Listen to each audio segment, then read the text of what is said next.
90 seconds and counting. The 51L mission ready to go.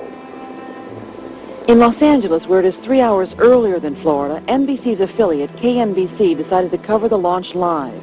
This is a special report from Channel 4 News. Good morning, I'm Ken Shocknick, and Space Shuttle Challenger is just a few seconds away from blasting off from the Kennedy Space Center near Cape Canaveral, Florida.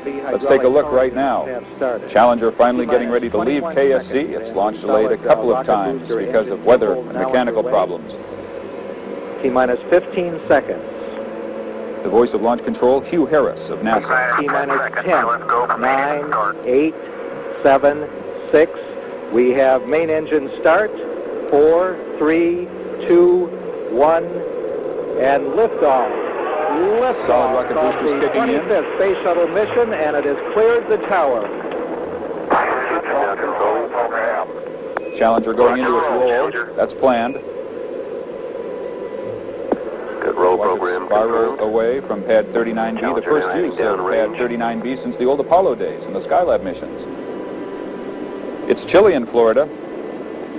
Icicles formed on the pad overnight. NASA engineers were concerned that they might have broken off during the launch and affected the fragile heat protection tiles that protect the shuttle on its way back in during re-entry. We'll throttle down to 65% shortly.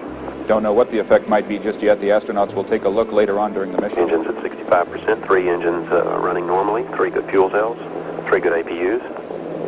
APUs, the auxiliary power Velocity units. 2,257 feet per second. Altitude 4.3 nautical miles. Downrange distance 3 nautical miles. It's always amazing to hear how quickly the shuttle moves. It's already more than 4 miles downwind as we just Engines heard. throttling up. 3 engines now at 104%. Challenger, go at throttle up. Roger, go at throttle up. This shuttle mission will launch, my God. 1 minute 15 There's been an explosion. Velocity 2,900 feet per second. Altitude 9 nautical miles. Downrange distance 7 nautical miles. This is not standard. This is not something that is planned, of course. I can see a solid rocket booster has broken away from Shuttle Challenger. That's what you're looking at in the middle of your screen. I cannot see the shuttle itself. I don't know if it's able to continue on one rocket booster. If it's able to jettison that rocket booster, it will be able to return to the Kennedy Space Center. Perhaps.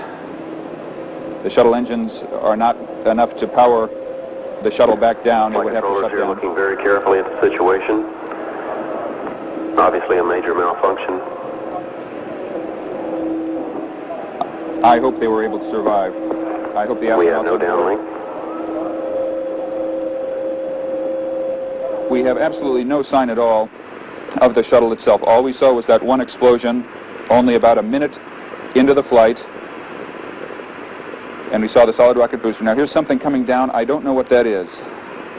I don't think that that's the shuttle. I believe that's a piece of debris that's coming back earthbound. I don't know. It's too small for the shuttle itself. Pieces falling out of the sky in the Florida morning. It's about 20 till noon in Florida. There are contingency plans for the shuttle when something does go wrong, when something goes terribly wrong. We have a report from the flight dynamics officer that the vehicle has exploded. Flight director confirms that. We are looking at checking with the recovery forces to see what can be done at this point. 8:40, and we hear from launch control the vehicle has exploded. That's the orbiter itself, the Shuttle Challenger, has exploded. We Contingency procedures are in effect. assume that the crew is not alive. This is unheralded in the history of the space program.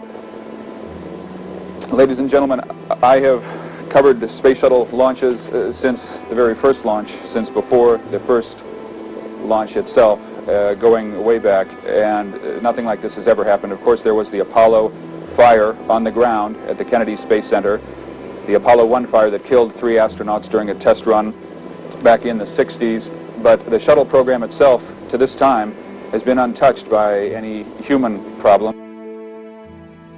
What was happening to the crew at this moment? They were still alive. Challenge is fast, launch is fast.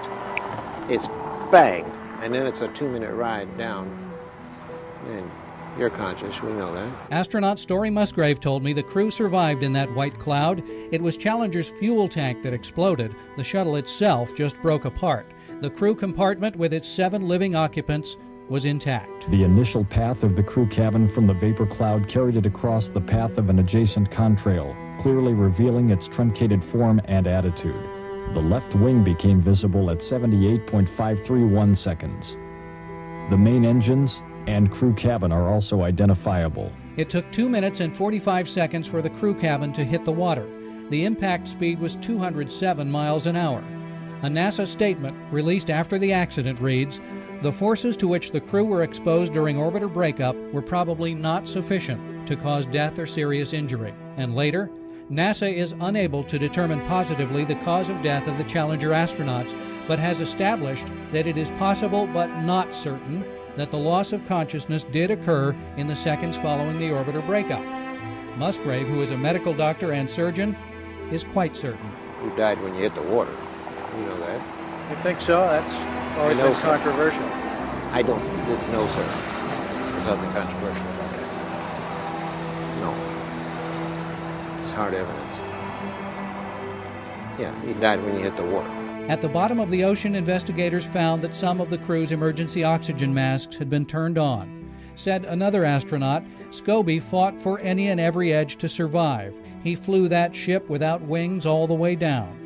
They were alive. You could have lost consciousness at that altitude if it depressurized for a little while, but then, no. There's all kinds of evidence that you died when you hit the water.